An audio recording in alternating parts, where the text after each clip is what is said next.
Bienvenidos a Cruce de Palabras por Telesur.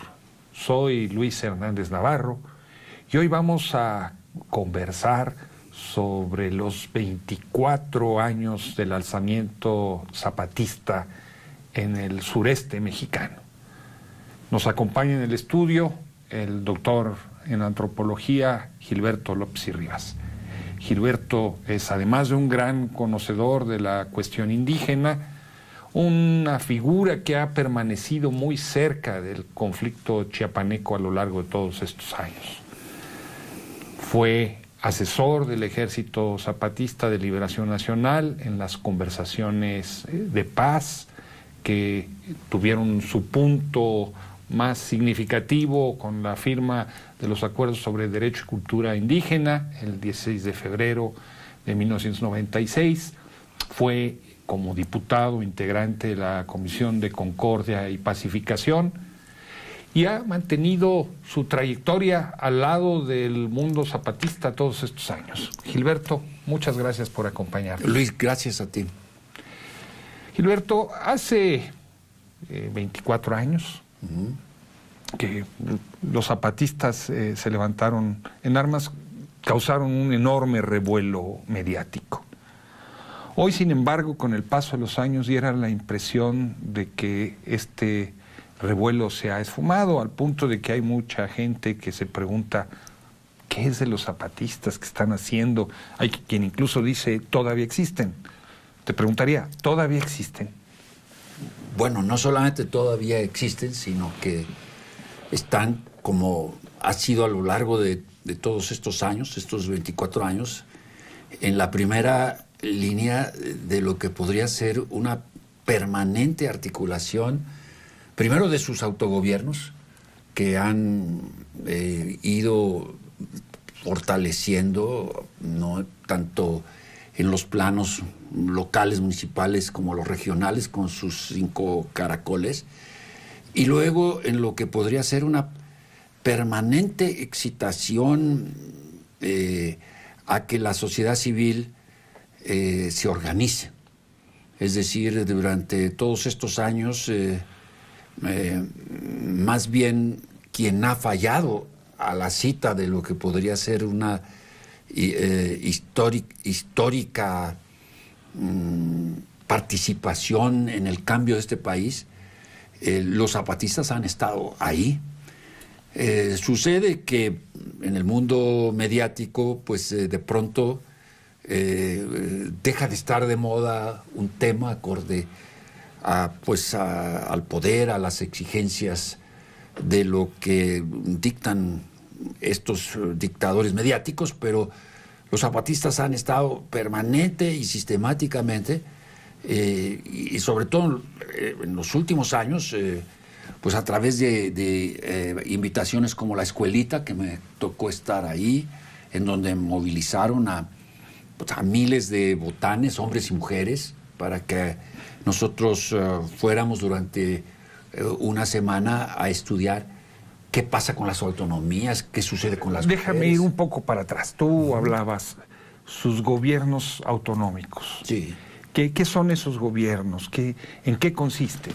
Bueno, cuando se da la traición a los acuerdos de San Andrés, los zapatistas inician de inmediato prácticamente un proceso de construcción de autonomías que llamamos nosotros de facto, de hecho. O sea, no tienen representatividad, no tienen justificación legal. No tienen una justificación legal, aunque los propios acuerdos son su propia justificación. Son gobiernos paralelos a los existentes. Son gobiernos paralelos que no tienen ningún tipo de relación de parte de ellos hacia ningún tipo de representación del Estado mexicano, pero curiosa y paradójicamente, muchos presidentes municipales vienen a consultar a las juntas de buen gobierno e incluso a pedir consejos y a que les ayuden a resolver problemas de sus municipios. O sea, hay autoridades de esas juntas de buen gobierno. Exactamente. Que gobiernan, ejercen funciones de gobierno. Ejercen su gobierno en 3 niveles. El nivel de la localidad, el nivel de los municipios, que son alrededor casi de 40, y el nivel de regional, que son estas juntas de buen gobierno en los 5 caracoles. Entonces, te cuento que escuché que un comandante militar de zona, vinieron unos turistas a decirle: oiga, necesitamos que arreglen. No, dice, vayan con los zapatistas, ellos sí resuelven las cosas. O sea, a ese nivel de hegemonía han llegado al nivel ¿Ejercen justicia? Ejercen justicia.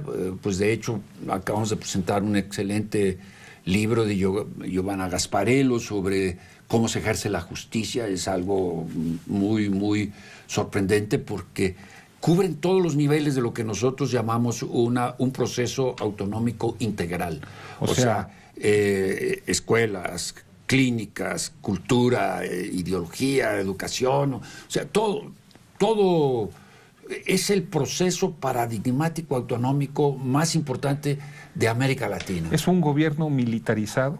Para nada, al contrario. Algo inédito en los procesos revolucionarios de corte guerrillero que viene de la época de los 60, los 70. El EZ hace unos años, hace unos 7 años, retiró a todos los insurgentes, a los que podríamos nosotros llamar a los revolucionarios de tiempo completo de los gobiernos, aduciendo que el gobierno es una cosa de civiles. Entonces, es algo nunca visto, basado en su principio, que a mí me parece uno de los más importantes para definir a la izquierda hoy en día, que dice: para todos todo, para nosotros nada. ¿Cómo se financian esos gobiernos y esos proyectos productivos o de bienestar social? Con el trabajo de la gente. Las comunidades han sido generosísimas, han donado. Bueno, incluso cuando Cuba tuvo un huracán, donaron al pueblo de Cuba maíz, café, frijol. O sea, no reciben recursos gubernamentales. Hay una anécdota que doy por cierta, que llegaron unos funcionarios con una cantidad como de 200,000 pesos para querer cooptar a un gobierno zapatista, y los pusieron en billetes de baja denominación, y los compañeros del gobierno zapatista empezaron a romper los billetes. El fetichismo del dinero se terminó ahí. Es una anécdota que evidentemente muestra de que ellos no reciben ayuda económica de nadie. Hay sí ayuda internacional de cooperantes extranjeros que venden el frijol, que venden artesanías, pero todo eso es bajo el principio que ellos tienen de que nada está condicionado a nada. Políticamente ellos resuelven todo. ¿Y esos gobiernos gobiernan solo para los zapatistas o para también no zapatistas? No. Lo paradójico del caso es que lo que ellos llaman los hermanos partidistas, que son los que están con los programas gubernamentales y que están conectados incluso con el PRI o con el Verde o con cualquiera, o con los del PRD, etcétera, van a las clínicas, mandan a los hijos a las escuelas, resuelven problemas que no resuelven en sus propios ayuntamientos no legales o constitucionales, o como se les quiera llamar. La hegemonía zapatista va más allá de lo que se llamó en un momento dado la región del conflicto. Cubre municipios que yo llamaría que incluso están más allá de los cerca de 40 municipios en donde están establecidos oficialmente gobiernos zapatistas. O sea, hay una influencia que va más, es más extensa. Es mucho más extensa, y han influido experiencias en Europa, en Asia. Yo acabo de estar en la universidad, una especie de universidad de la tierra en Hong Kong, y ahí me entregaron sorpresivamente un libro en chino sobre escritos del sub Marcos, del sub Moisés, algo verdaderamente emocionante que en China se esté estudiando, un libro de este grueso sobre todo el pensamiento zapatista. Han influido en los kurdos están interesadísimos en la experiencia zapatista, han influido en Europa, en Estados Unidos, hay una gran influencia del pensamiento zapatista. Bueno, nos acabas de describir dos niveles. Primero, un nivel claramente local, de expresiones de autogobierno en el marco de un proyecto de autonomía, y dices una influencia internacional. Pero esa ascendencia que durante muchos años, en los primeros momentos del conflicto, el zapatismo tuvo entre intelectuales, jóvenes, pueblos indígenas, ¿se mantiene o no se mantiene? Se mantiene, y esto se vio con toda claridad durante lo que fue la campaña por la recolección de firmas de Marichuy. Yo creo que uno de sus principales logros ha sido la conformación del Congreso Nacional Indígena, que se formó al calor del diálogo de San Andrés, en donde confluyeron cerca de 40 representaciones de etnias o pueblos del país. Esto dio lugar a la conformación del Congreso Nacional Indígena. Esa relación se mantuvo durante muchos años, y recientemente, una vez que cada año tenían reuniones con los zapatistas hace unos 3 años dijeron, bueno, queremos seguir haciendo esta especie de rosario de agravios, o queremos hacer algo que incida en la vida nacional, como nuevamente lo han propuesto en otras ocasiones. Y fue cuando el Congreso discutió la propuesta de los zapatistas de formar un Consejo Indígena de Gobierno. El Congreso Nacional lo aceptó, y nuevamente los zapatistas estuvieron en una relación directa, yo diría, a través de esta iniciativa con la sociedad nacional. Se han formado redes, yo pertenezco a 2 redes, la red Tlalpan y la red de Morelos, que mantienen pues el apoyo al Congreso, a los zapatistas y al Consejo Indígena de Gobierno. ¿Te parece si vamos a una pequeña pausa? ¿Cómo no? Y ustedes, amigos, amigas, los invitamos a que continúen con nosotros. Volvemos en muy breves instantes.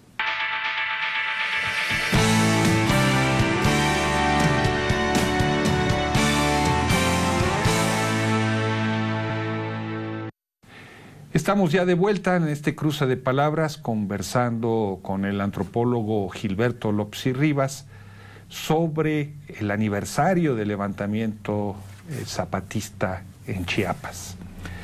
Gilberto, nos has hecho una descripción muy precisa de la forma en la que las juntas de buen gobierno, estos gobiernos autonómicos zapatistas funcionan. Algunas otras iniciativas que han tenido en el terreno internacional o en el terreno nacional. Lo que quisiera preguntarte es, ¿qué impacto tiene eso en la política nacional? Yo diría que el zapatismo, incluso algunas veces he usado este término en algún artículo. El zapatismo es la conciencia crítica de México. Cada vez que hay un acontecimiento como ahora, el triunfo de Andrés Manuel López Obrador, cada vez que se dan sucesos nacionales e incluso internacionales, el zapatismo está ahí para recordarle al mundo que hay izquierdas que no han vendido sus principios, que no se rinden, que no están al mejor postor, que la lucha va más allá de un cambio de gobierno, ¿no? que la lucha anticapitalista sigue viva. Yo creo que los principios en los que se rigen el mandar obedeciendo es una de las grandes contribuciones a nivel mundial. Es una organización que ha destacado por hacer otro tipo de política, por establecer principios éticos en el ejercicio de la política, y eso creo que es el valor más extraordinario que los zapatistas tienen y que es un legado para las futuras generaciones, Por ello, cuando se habla de la izquierda, yo diría que dijéramos las izquierdas, porque si bien la izquierda institucional puede ganar gobiernos que pronto se corrompen y pronto traicionan sus principios, el zapatismo sigue ahí, ¿no?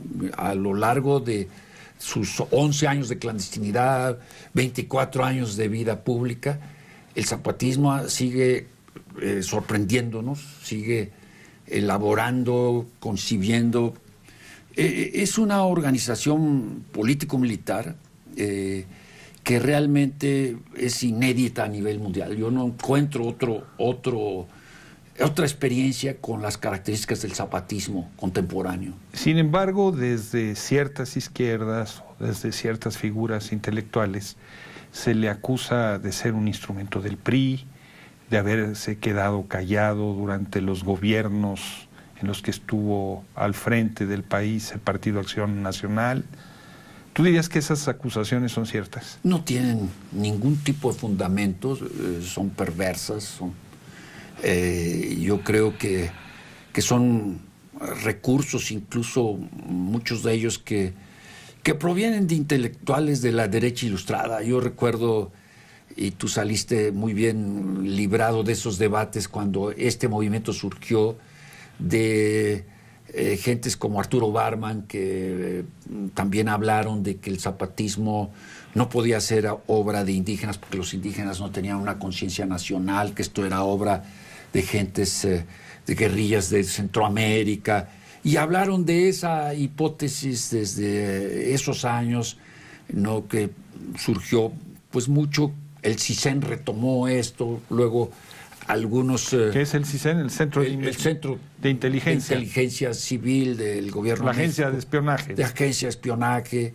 Y ha circulado como moneda falsa esto, ¿no? Este tipo de que si Salinas los utiliza. Yo creo que son... Salinas de Gortari, el expresidente mexicano, sí, de 1988 a 1994. Exactamente. Son recursos de muy baja estofa, de gentes que no tienen otros argumentos que la calumnia, no tienen ninguna base, ningún fundamento. El zapatismo es un movimiento que perdura precisamente por eso, por su congruencia, por su coherencia, por los mensajes que mandan a la sociedad nacional e internacional, y creo que por eso es que se mantiene vivo, floreciente, adaptativo, dando sorpresas cada momento, metáforas, discursos renovados, siempre frescos, ¿no? Realmente es sorprendente la vitalidad que tiene este movimiento a 24 años de su existencia. El triunfo de Andrés Manuel López Obrador en las pasadas elecciones presidenciales mexicanas, ¿no puede ser leído como una derrota del zapatismo? No, para nada, porque pues lo que se ve, independientemente de lo que ellos han manifestado, ellos han dicho, el subcomandante Moisés lo dijo con toda claridad, pues los mayordomos no cambian, pero el jefe el dueño de la finca sigue siendo el mismo. Yo coincido con eso, ¿no? López Obrador representa un proyecto desarrollista, extractivista, redistribuidor del ingreso, ¿no? Adelgazamiento del Estado, pero no representa un cambio de época, como han querido decir algunos de sus intelectuales. Y creo que el zapatismo pues está diciendo todo esto, da en el clavo en cuanto a caracterizar un gobierno que no es en ningún momento una cuarta transformación. Pero no significa esto un juicio negativo en contra de quienes votaron por el cambio y están comprometidos con el cambio en la perspectiva del obradorismo. Bueno, creo que precisamente es todo lo contrario. Por el respeto que merecen los 30 millones de mexicanos y mexicanas que votaron por López Obrador, es mi punto de vista, es necesario analizar las características del nuevo gobierno y hacer la crítica necesaria en el momento preciso. El intelectual tiene que decidir con quién está, si con el México de abajo y a la izquierda, o con proyectos que de tanto mirar arriba ya tienen torcido el cuello. Gilberto, los voceros del zapatismo ya no son quienes eran, ¿no? Formalmente el subcomandante Marcos pasó a mejor vida, ¿no? Y su lugar lo ha tomado el subcomandante Galeano como vocero, ¿verdad? Y por otro lado subcomandante Moisés. Está el subcomandante Moisés, ¿no? Un indígena que viene de una larga tradición militante en las filas del zapatismo. ¿Cómo es eso? ¿Cómo explicarnos estas transformaciones? Eso es una de las grandes transformaciones del EZ, la muerte metafórica de Marcos y el resurgimiento de Galeano en honor del maestro asesinado por paramilitares, representa lo que en su testamento deja, ¿no?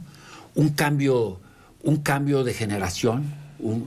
El portavoz ya no es un mestizo, y la presencia vital de mujeres es cada vez más extraordinaria, la presencia de las mujeres, la presencia de los jóvenes. Lo que es esa transición de la vocería del EZ hacia el sub Moisés representa eso, representa un movimiento renovadamente indígena y a la vez abierto, como la sexta declaración lo marca, abierto con los explotados y oprimidos de la tierra, del México, del mundo. Yo creo que en ese sentido, quienes quieren caracterizar al zapatismo como un movimiento meramente indianista están muy equivocados.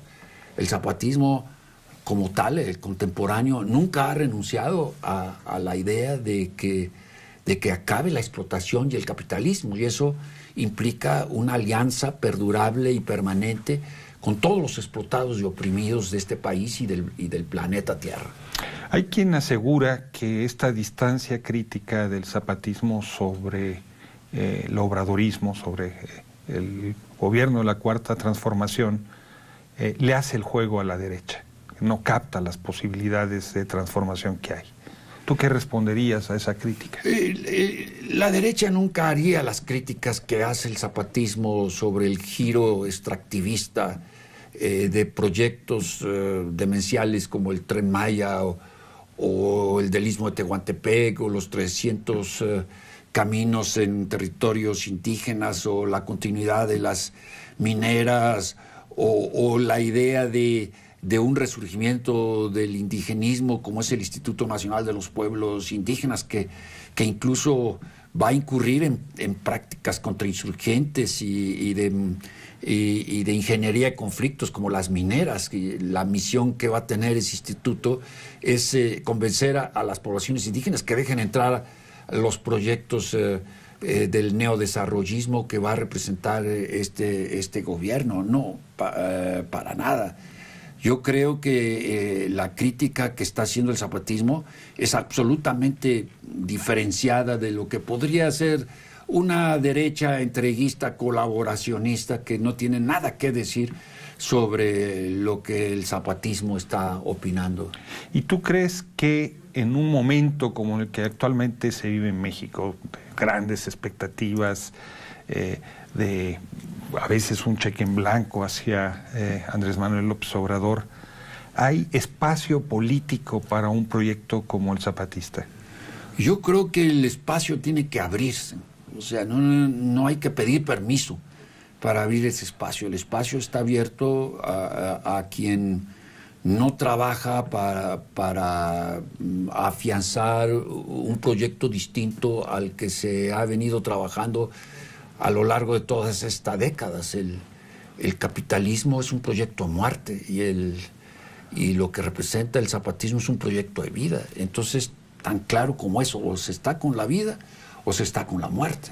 Pero esa propuesta anticapitalista es una propuesta viable hoy en día. ¿No tendría que matizarse, que adaptarse a lo que es posible? Yo creo que esa tarea nos corresponde a todos. O sea, pedirle al zapatismo, eso es más allá de los alcances de una organización que indudablemente tiene sus límites en tanto que es lo que es. Yo creo que eso corresponde pues a las izquierdas anticapitalistas de todo el mundo, hacer cada vez más visible la disyuntiva a la que se enfrenta civilizatoriamente este planeta. Es decir, cada vez más está visto, ¿no? Los científicos lo dicen gentes como Carlos Taibo, pues el colapso está a la vista. O sea, 20, 30, 40 años este planeta va a dejar de ser lo que es. O sea, la civilización del capitalismo está dejando una destrucción total del planeta. Si ya no se puede más con estos trenes de vida y se requerirían varias tierras para poder alimentar a ese sistema enloquecido y demencial que se llama capitalismo. Entonces, pues, o reflexionamos sobre todo esto o seguimos en el camino pues de este tipo de gobiernos que dicen representar a la izquierda, pero que no es más que una nueva forma de gobernabilidad de la derecha. En un minuto, porque ya nos ganó el tiempo.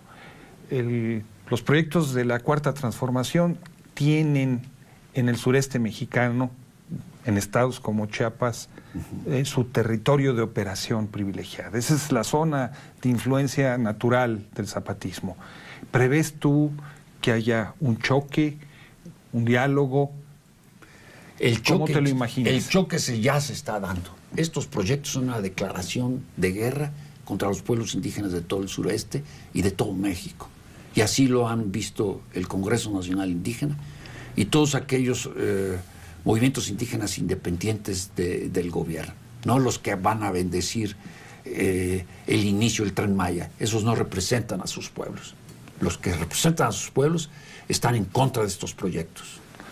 Gilberto, muchas gracias por estar con nosotros en este cruce de palabras, y ustedes, amigos, amigas, también muchas gracias por su amable compañía. Los esperamos la semana que viene aquí por Telesur.